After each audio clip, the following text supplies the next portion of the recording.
Hey, everybody, and welcome to this week's episode of Interviews with Entrepreneurs. This is Sean Moran, and this week I have the pleasure of talking to an entrepreneur that I've known for a long time. He's actually my brother, Brian Moran, and from the time he was a kid, I've had the entrepreneur mentality. He put it into action long before I did, back when he was about 17, 18, and just a number of different projects and just the insights. I think everybody needs to have that inner circle of people that, one, you trust, and two, can provide you good mentorship and idea sharing. And he's been that for me in my business. And I just love kind of bouncing different ideas off of him. And, with that, I'll welcome Brian to Interviews with Entrepreneurs. Hey, thanks for having me. Really amazing introduction. To be fair, yeah, I think it's something that in general, being an entrepreneur is something that's within you from the time you're born. You can develop it, but I think for most people that are like true entrepreneurs, it boils down to having a passion for what you do and loving what you do. So, at 17 years of age, I started a DJ business, and it was more of a passion of not wanting to work manual labor for the rest of my life. I wanted to work smarter, not harder. So one of the things that I did was I ventured into the DJ industry, knowing nothing about it, to be fair. But that passion existed. And I think that's a huge component that is important for people to be an entrepreneur. Is that you have to want it, because being an entrepreneur is a thankless job. You will never have anyone say, great job, you did amazing, we're so pleased that you did all this work. Here's a bonus.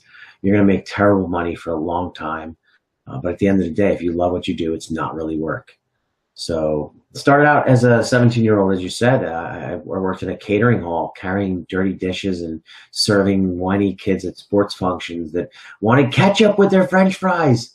And I looked at the DJs that did these parties, and I said, wow, these guys are like wearing tuxedos like I am, only theirs is clean. Mine's covered in prime rib and ketchup. And I said, what can I do? How do I do that? And just being an extroverted person in general, I said, I could be a DJ. So a friend of mine went and we bought equipment at a local place that next weekend. Within 2 weeks, we were now DJs. It took off from there. No, that's great. And I think one of the things that you just said that resonated is, it's probably always with you, but you have to have passion. And I think that, do you mean just passion to be an entrepreneur, or do you mean with respect to, what it is that you're planning on going into?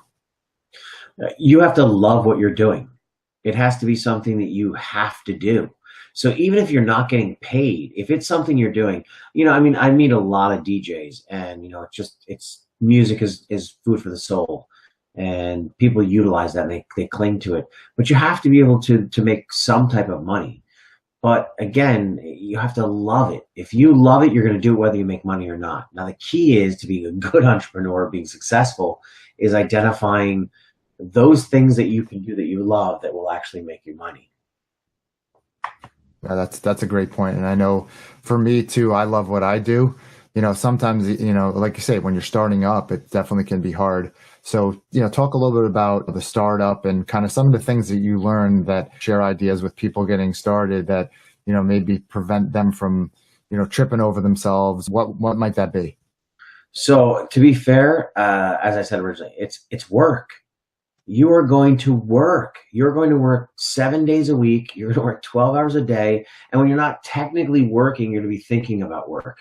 And you're going to be thinking about what you can do to enhance your business, to increase your brand.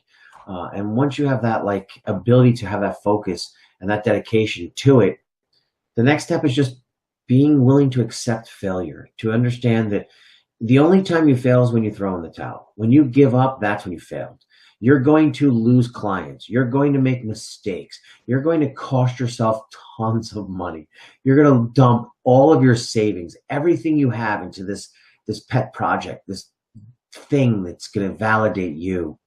And I personally believe that you have to be ready for failure. You have to be ready to say, I'm going to throw in the towel, but have the heart and the fire in your eye to say, I'm going to do everything I can to make it successful first. But the smarts to say, okay, this isn't working, I have to move on to something else. If you can accomplish that, the rest is a piece of cake. Yeah, no, that's a great insight, because I can tell you that a lot of people that are, like they say, the most successful entrepreneurs are the ones that give up the latest. So most people just, go into something, they have this great idea and they dabble in it, or they put a little bit of work into it, and then it doesn't produce $1 million or exactly what they expected. And they just say, forget about this, move on to something else, or they lose interest in it quickly. There's no passion. And yeah, exactly. And I think that's one of the things that really holds people up, for sure. So, we kind of talked a little about when you wanted to be an entrepreneur. What do you think put that fire in you? I mean, I'm personally one that believes you can be nurtured into something, and but it has to be in you. And I don't think it's necessarily that you're born with it, because even though we're brothers, I think there's some kind of nurture, for sure. So what's your thoughts on that? You can disagree if you want. I think a big component of that is surround yourself with good people. So make sure that, our mother used to say, show me your company and I'll tell you who you are. I think that's really powerful. Today I met with another entrepreneur that I think you should do an interview with him. He's 10 years my junior.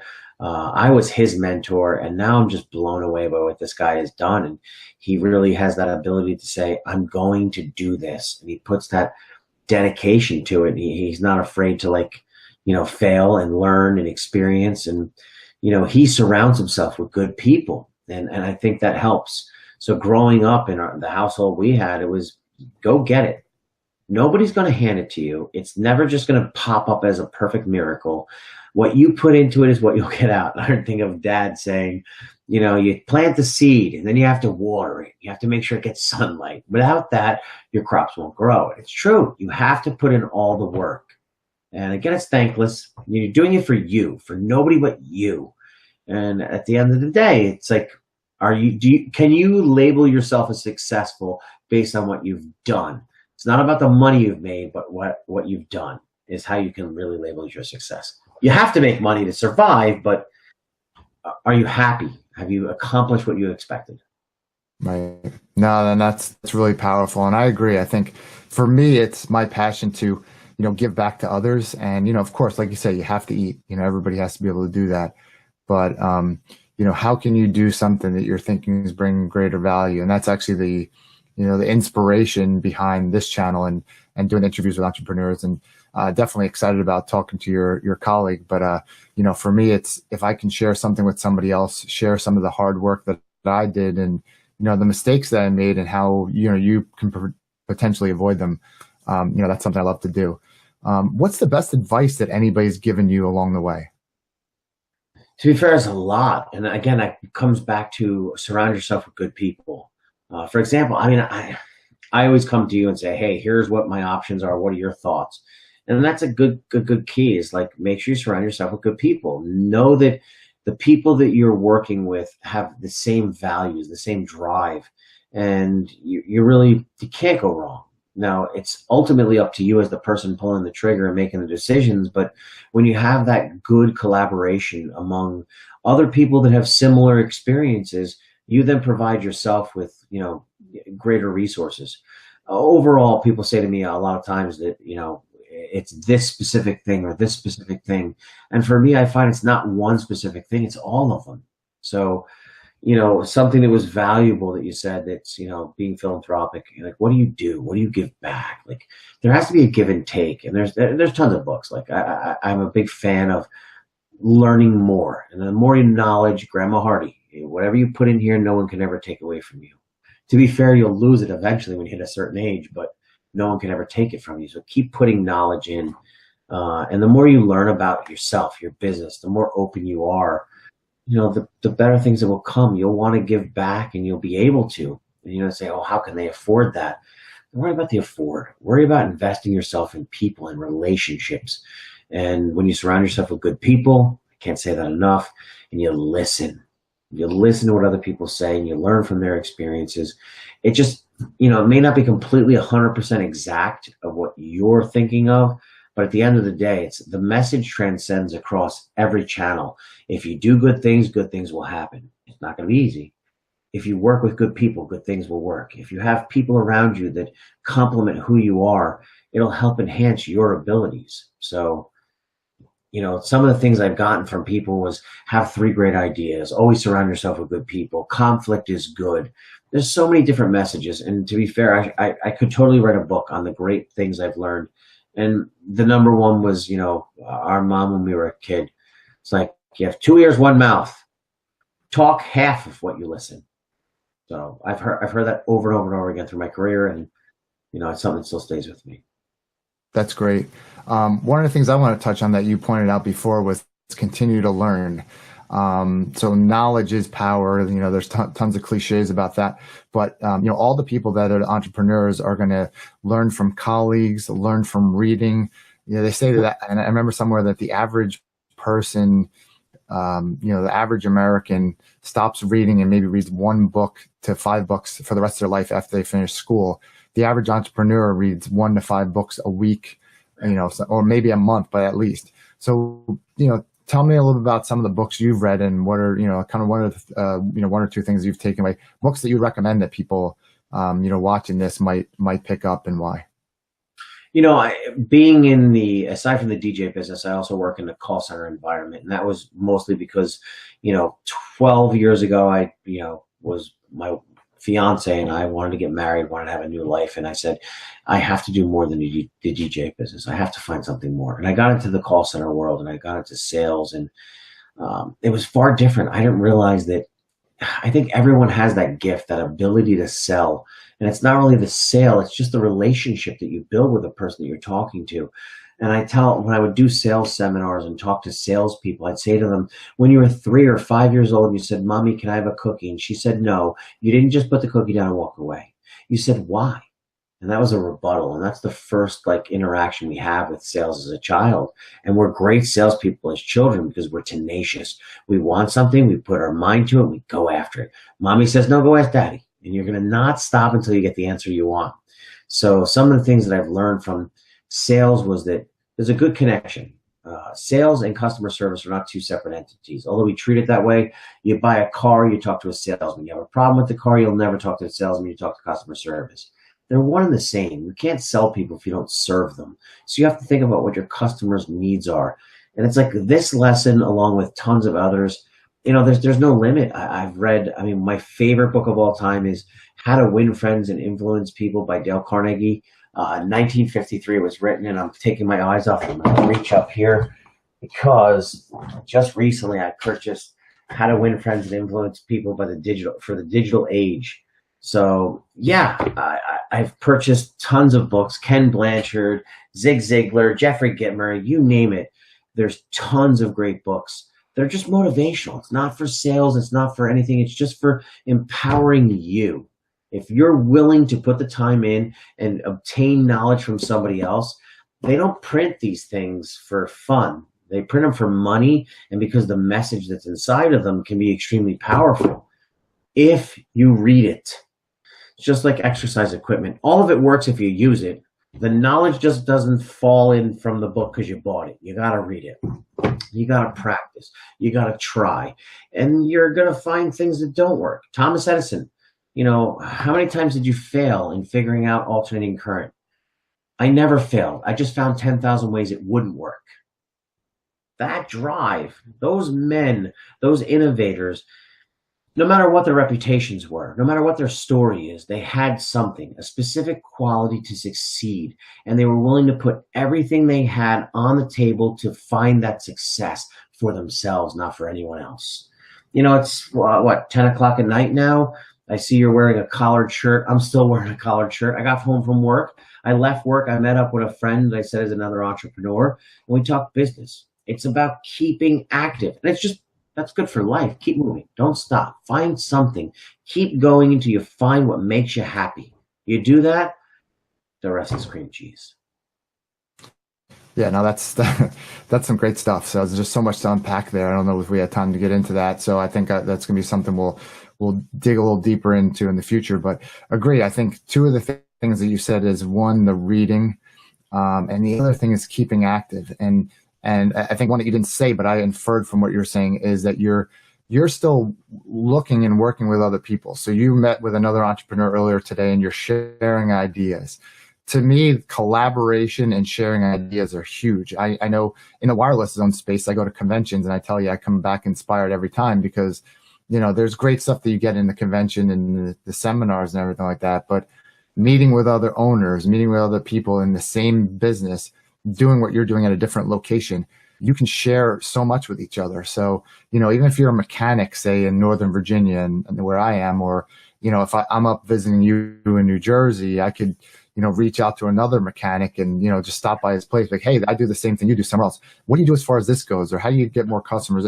Having those conversations, whether it be even the same industry or a, similar one, you can just learn so much more from other people. Like what other kind of places have you drawn inspiration or learned, maybe like one or two, just ideas, or if it sparks something in your head to kind of share with others, how do you value that?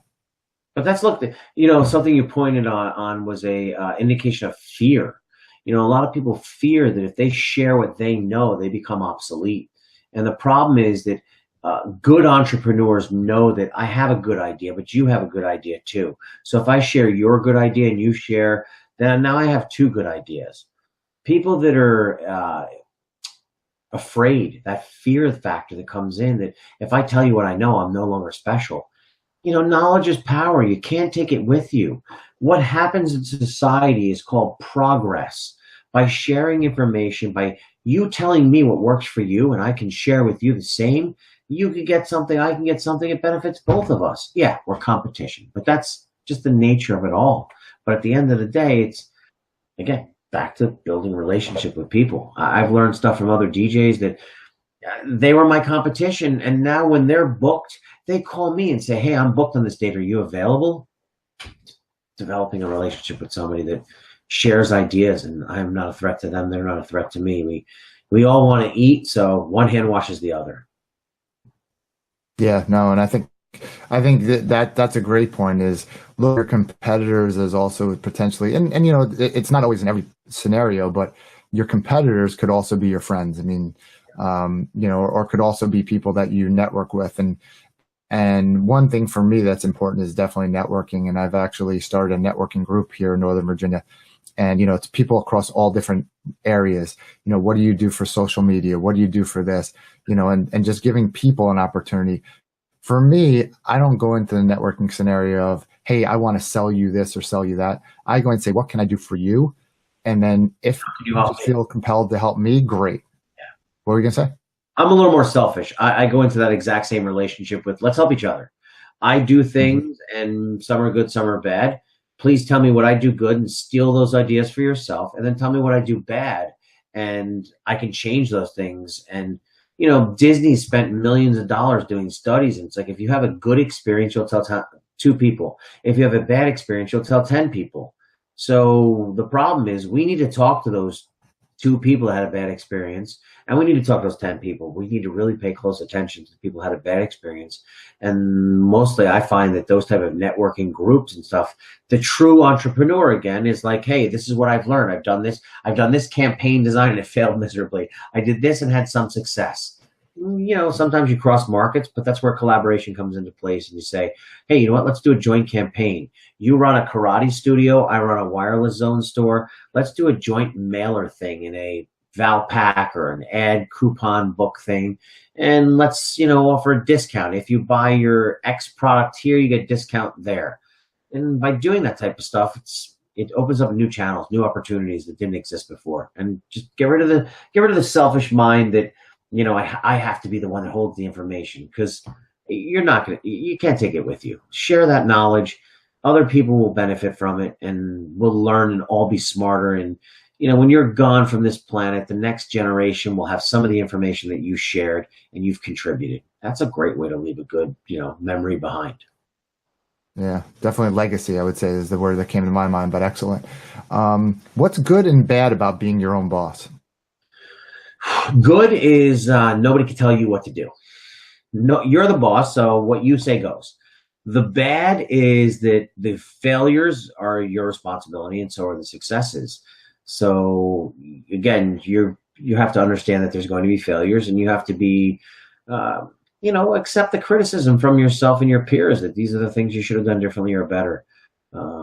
it's great to pound your chest and say, I succeeded, I've accomplished it. But have you?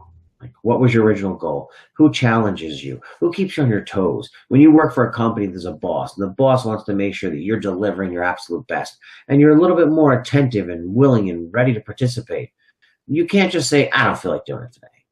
But as an entrepreneur, you can just lay in bed every day and just be like, I don't feel like doing it today. And eventually your business goes under.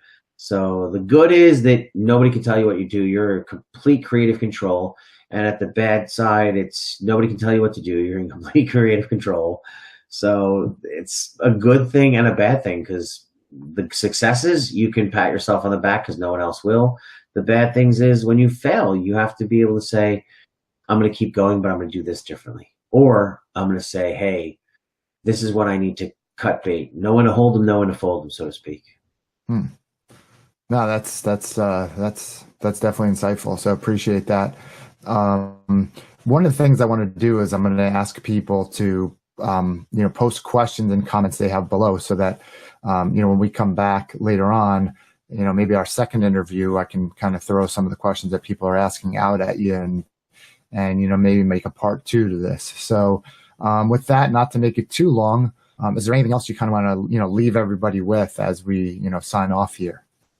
Sure. I mean, as an entrepreneur, it's a thankless job. You're the only one that's going to, really appreciate what you do.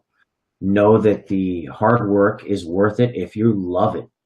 And at the end of the day, always be willing to learn something new, because you can. And by learning something new, you provide yourselves with greater opportunities. And that's progress.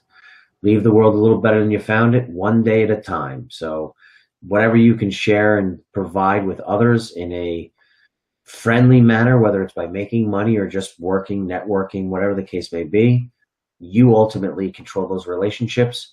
And if you have the passion for it, there's nothing that's going to stop you. Well, thanks so much, Brian. Definitely passion is a big part of it. Learning and continuing to learn, I think, is another great takeaway we had.